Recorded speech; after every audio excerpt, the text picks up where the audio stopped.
السلام علیکم، محمد سلطان اشرف talking chapters کے ساتھ حاضر ہے جی۔ پاکستان کے صوبہ بلوچستان کی اگر بات کی جائے تو بلوچستان قدیم ترین تمدن رکھتا ہے جی۔ حال ہی میں بلوچستان کے علاقے مہر گڑھ سے جو کچھ آثار ملے ہیں، ان کی سٹڈیز کے بعد پتہ چلا ہے کہ مہر گڑھ دنیا کی قدیم ترین سویلائزیشن ہے جی، قدیم ترین مرکز ہے تمدن کا۔ 7,000 سال پہلے وہاں پر زندگی کے آثار ملے ہیں۔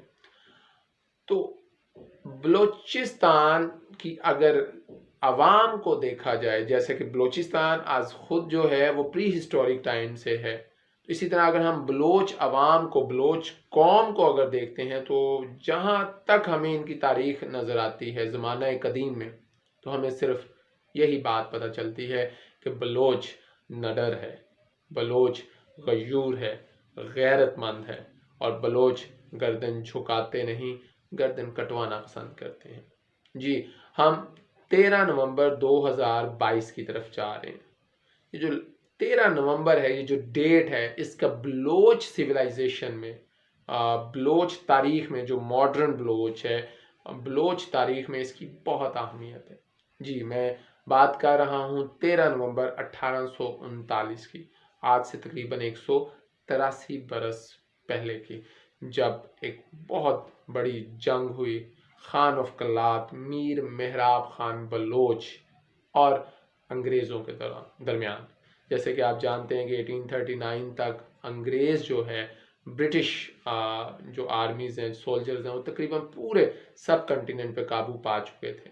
اس کے بعد انہوں نے پلان کیا کہ وہ افغانستان پہ بھی جو ہے حملہ کریں اور اس کو بھی اپنے کراؤن کے نیچے لے آئیں۔ کوئی مشکل نہیں تھا ان کے لیے، سندھ آلریڈی ان کے پاس تھا، اور وہ سندھ سے ہوتے ہوئے بولان پاس سے گزریں گے اور وہاں سے وہ افغانستان پہ اٹیک کر لیں گے۔ افغانستان کو بھی انہوں نے زیر نگیں کر لیا کسی حد تک۔ افغانستان میں بھی وہ انسرجنسی اور افغانستان میں بھی وہ جو ہے اپنا اثر و رسوخ قائم کرنے میں کامیاب ہوں گے۔ لیکن سندھ سے افغانستان جاتے ہوئے رستے میں کلات، ریاست کلات جو ہے وہ آتی ہے، اور اس وقت ریاست کلات کا جو خان تھا جی، میر محراب خان بلوچ، وہ غیرت کی علامت تھے۔ میر محراب خان بلوچ جو ہے نڈر تھا، وہ گردن کٹوانا پسند کرتا تھا لیکن گردن جھکانا پسند نہیں کرتا تھا، وہ بلوچ تھا۔ جب انگریز نے اگریمنٹ کرنا چاہا، معاہدہ کرنا چاہا، امن معاہدہ طاقت کے زور پر، تو میر محراب جان چکے تھے کہ یہ معاہدہ دراصل غلامی کی ایک زنجیر ہے جی، اور بلوچ جو ہے وہ غلامی پسند نہیں کرتے۔ No doubt balance of power نہیں تھا۔ British soldiers they were equipped with modern weaponries, ان کے پاس اس وقت کے جدید ترین ہتھیار تھے، تعداد بہت زیادہ تھی، ان کے پاس سکلز تھے۔ دوسری طرف اگر ہم بلوچ فوجیوں کی بات کریں، بلوچ مجاہدین کی بات کریں، تو ان کے پاس ماڈرن ویپن اس زمانے کے نہیں تھے، ان کے پاس ٹیکنیکس نہیں تھیں اس زمانے کے مطابق جو ماڈرن ٹیکنیکس تھیں، اور نمبر آف سولجرز کی بھی کمی تھی، مجاہدوں کی بھی کمی تھی۔ نارملی ہو تو یہ سکتا تھا کہ ارد گرد کی ریاستوں کی طرح جو خان آف کلات ہیں وہ بھی سرنڈر کرتے اور انگریز کی جو غلامی ہے اس کو اپنے گلے کا توق بنا لیتے، لیکن امیر محراب خان بلوچ نے سر کٹوانا مناسب سمجھا غلامی کی نسبت۔ تو ہر سال بلوچ جو ہیں وہ 13 نومبر کو یوم شہدائے بلوچ مناتے ہیں جی۔ 13 نومبر بلوچ مارٹائرز ڈے، اور وہ خراج تحسین پیش کرتے ہیں خان آف کلات میر محراب خان بلوچ کو، اور وقت کے ساتھ ساتھ جو بلوچستان نے قربانیاں دیں ان شہیدوں کو۔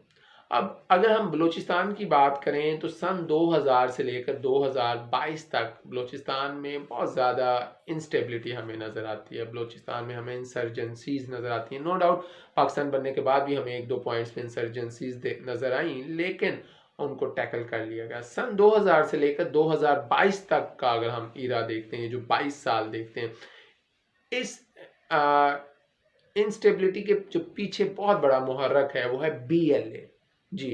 بلوچ لبریشن آرمی، جس کا ہیڈ کوارٹر جو ہے وہ افغانستان میں ہے، اور اس کی جو بنیاد ہے وہ KGF نے رکھی تھی۔ KGF جو کہ رشیا کی انٹیلیجنس ایجنسی ہے، اور اس کو مسلسل جو ہے وہ اسرائیلی ایجنسی موساد اور خاص طور پہ ہر حوالے سے اس کو مسلسل جو سپورٹ مل رہی ہے وہ بھارت کی ایجنسی را سے مل رہی ہے۔ ایون ابھی حال ہی میں جو نریندرا مودی ہے، اس نے دہلی میں جو اپنا خطاب تھا، جو ان کا نیشنل ایڈریس تھا، ٹھیک ہے جی، وہاں پہ کھڑے ہو کر نریندرا مودی کا کہنا تھا کہ وہ بلوچستان، گلگت بلتستان اور پاکستانی جو کشمیر ہے، جو آزاد کشمیر ہے، وہ اس کو حاصل کرنا چاہتا ہے، اور وہ بلوچستان کے پیچھے ہے، بلوچ عوام کے پیچھے۔ تو اس سے ہمیں واضح نظر آتا ہے کہ جو بلوچ انسرجنسی ہے، جو بلوچ ڈسٹربنس ہے، جو بلوچستان میں جو ڈسٹربنس ہے، اس کے پیچھے واضح طور پہ جو ہاتھ ہے وہ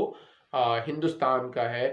اس کے پیچھے ہمیں BLA جو کہ ہندوستان نواز ایک عسکری پسند تنظیم ہے، اس کا ہاتھ ہے۔ اب اگر دیکھا جائے تو عسکریت پسندی کسی بھی ملک میں جنم لے سکتی ہے، لیکن اس کے ہمیں فیکٹرز کو دیکھنا پڑے گا۔ تو یہاں پہ ریاست کو بھی دیکھنا پڑے گا کہ کہیں ریاست سے کوئی غلطی تو نہیں ہو رہی، کہیں ریاستی ادارے کچھ غلط تو نہیں کر رہے۔ نو ڈاؤٹ BLA جیسی تنظیمیں کافی عرصے سے یہاں کام کر رہی ہیں، اور ہماری آرمی نے بہت سی جانیں قربان کی ہیں اس ناسور کو ختم کرنے کے لیے۔ لیکن اس طرف آنے سے پہلے ہمیں بیسک جو نیسیسٹیز ہیں لائف کی وہ دیکھنی پڑیں گی کہ کیا بلوچوں کو ان کی جو ضروریات ہیں وہ باہم پہنچائی جا رہی ہیں۔ بلوچستان ٹل ڈیٹ ابھی بھی وہ خطہ ہے جہاں جو لائف سٹائل ہے وہ صدیوں پرانا ہے۔ No doubt Baloch people are nomadics, یہ نومیڈک ہیں، یہ ایک جگہ پہ ٹھہر کے زندگی نہیں گزارتے، انہوں نے حرکت کرنی ہوتی ہے وقت کے ساتھ ساتھ، انہوں نے اپنے جو ہرڈز ہیں، جو ریوڑ ہیں، ان کو ساتھ لے کے چلنا ہوتا ہے۔ تو ان کے لیے کوئی پرماننٹ جو بستیوں کا کنسیپٹ ہے وہ ایسا سچ نہیں ہے، اور ان کے ہاں بڑا اسٹرانگ ٹرائبل سسٹم آج بھی موجود ہے۔ آج جبکہ دنیا جو ہے وہ ڈیموکریٹک ہو چکی ہے، تقریباً ڈیموکریٹک ہو چکی ہے دنیا، آج بھی ہمیں بلوچستان میں ایک پراپر ہولڈ نظر آتا ہے سردار کا، نواب کا، اور کسی حد تک یہ جو سردار اور نواب ہیں یہ پولیٹیکل گین سارا حاصل کر لیتے ہیں۔ جب یہ پولیٹیکل گین حاصل کر لیتے ہیں تو نیچے عام بلوچ جو ہے، یا جو عام پاکستانی جو بلوچستان میں رہ رہے، چاہے وہ بلوچ ہے، چاہے وہ پشتون ہے، چاہے وہ کسی اور ایتھنک گروپ سے، ہزارہ ہے، کسی بھی ایتھنک گروپ سے تعلق رکھتا ہے، اس کے پھر جو بیسک رائٹس ہیں وہ ڈسٹرب ہوتے ہیں۔ جی، بیسک رائٹس میں ہمیں ایجوکیشن کی بات کرنی ہوگی، بیسک رائٹس میں ہمیں دیکھنا ہوگا ہیلتھ کو دیکھنا ہوگا، روڈ انفراسٹرکچر کو دیکھنا ہوگا، جو بیسک نیسیسٹیز ہیں ان کو دیکھنا ہوگا، ہاسپٹلز وغیرہ کا قیام ہے۔ تو بلوچستان فی الحال ٹل ڈیٹ یہ جو بیسک نیسیسٹیز ہیں، جو ہیومن رائٹس ہیں، ان میں کافی مسائل ہمیں آج بھی بلوچستان میں نظر آتے ہیں۔ آج بھی بلوچستان میں جو ایجوکیشن ریٹ ہے فیمیل کا وہ اپروکسیمیٹلی لیس دین 2% ہے آج بھی، جو کہ دنیا کے ممالک کو ایک طرف رکھا جائے اور بلوچستان کا جو ایجوکیشن ریٹ دیکھا جائے خواتین کا تو وہ ہمیں نظر آتا ہے کہ 2% ہے، جو کہ بہت ہی نہ ہونے کے برابر ہے، اور اس کے پیچھے ایک بڑی وجہ وہاں کا جو ٹرائبل سسٹم ہے۔ نو ڈاؤٹ بلوچستان کے جو عوام ہیں اگر وہ ٹرائبل سسٹم میں کمفرٹیبل فیل کرتے ہیں تو لیٹ دیم ہیو، لیکن اس کے اندر بھی ایک انٹرنل ڈیموکریسی ہونی چاہیے، ایک جو بیسک رائٹس ہیں وہ وہاں تک پہنچنے چاہیے۔ ایسے کچھ ٹرائبل سسٹم جو ہیں، ایسا جو وڈیروں والا، چودھریوں والا معاملات ہیں، وہ ہمیں کسی حد تک ہمیں جنوبی پنجاب میں بھی نظر آتے ہیں، سندھ کے بھی جو دیہی علاقے ہیں وہاں پہ نظر آتے ہیں، لیکن وہاں پہ اس قدر شدید ہولڈ پھر بھی نہیں ہے۔ تو جو ریاست ہے، جو ریاستی ادارے ہیں، اور جو اسلام آباد ہے، جی، جہاں پورے پاکستان کے لیے لیجسلیشن ہوتی ہے، پورے پاکستان کے لیے جو ریسورسز ہیں وہ ڈسپرس ہوتے ہیں، اسلام آباد کو سٹرونگ ہونا ہوگا، اور بلوچستان کی جو عام عوام ہے، جو کامن پبلک ہے بلوچستان کی، وہاں تک پہنچنا ہوگا، اور ان کے دکھ سننے بھی ہوں گے اور اس کو دور بھی کرنا ہوگا۔ اب بلوچستان کا جو دوسرا بڑا دکھ ہے، بلکہ جس کو بلوچستان اپنے لیے سب سے بڑا دکھ کہتا ہے، بلوچ اپنے لیے سب سے بڑا دکھ کہتا ہے، وہ ہے forced dish appearance of Baloch youth, old persons. یہ سب سے بڑا جو ہے ناسور ہے. اس کے متعلق بلوچستان میں جو ہے ہمیں بہت سے احتجاج نظر آتے ہیں، بہت جگہوں پہ پروٹیسٹ ہوتا ہے. ایون 2004 میں اپروکسیمیٹلی 1600 میل کا جو ہے ایک لانگ مارچ ہوا تھا، ایک پروٹیسٹ ہوا تھا بلوچستان سے. خواتین مرد جو ہیں وہ پیدل اسلام آباد کی طرف آئے تھے، لیکن کوئی انہیں خاطر خواہ فائدہ نہیں ہوا. نو ڈاؤٹ یہ جو کمپلینٹس ہیں اس میں کچھ جینین بھی ہوں گی اور کچھ جینین نہیں بھی ہوں گی. اب جینین نہیں ہوں گی اس کی اگر ہم بات کرتے ہیں تو بی ایل اے جیسی بہت سی جو شدت پسند تنظیمیں ہیں وہ کام کر رہی ہیں. افغانستان کی کچھ تنظیمیں بھی جو ہیں وہ بلوچستان پر اثر انداز ہو رہی ہیں. تو بعض اوقات ایسے بلوچ ہمارے بھائی جو ان کے پروپیگنڈا میں آ جاتے ہیں، وہ از خود ان تنظیموں کے لیے کام کرنے کے لیے نکلتے ہیں گھروں سے اور پیچھے کچھ نہیں بتاتے، اور پھر ایک ایف آئی آر درج ہوتی ہے کہ جی ہمارا وہ خاص پرٹیکولر بھائی بیٹا جو ہے وہ ڈس اپیئر ہے. یہ جینین نہیں ہے، لیکن ساتھ ساتھ جینین بھی ہے. اب جینین کے لیے اگر دیکھا جائے تو ابھی حال ہی میں لیجسلیشن ہوئی ہے، بل پاس ہوا ہے جس میں جو ایک آرٹیکل تھا 54 اس کو نکالا گیا، کلاز نکالی گئی ہے. یہ بڑی ہی ایک ڈسٹربنگ کلاز تھی. اس کلاز کے مطابق کیا تھا کہ جی اگر آپ ایف آئی آر درج کرواتے ہیں اور وہ ایف آئی آر جھوٹی ہے تو آپ کے خلاف الٹا مقدمہ ہو جائے گا. تو اب اس کو نکالا گیا ہے. تو یہ جاننا ہوگا ریاست کو، یہ جاننا ہوگا ریاستی اداروں کو کہ جو فورسڈ ڈس اپیئرنس ہے that is a heinous crime. یہ بیسک ہیومن انسٹنکٹ کی وائلیشن ہے. ٹھیک ہے جی.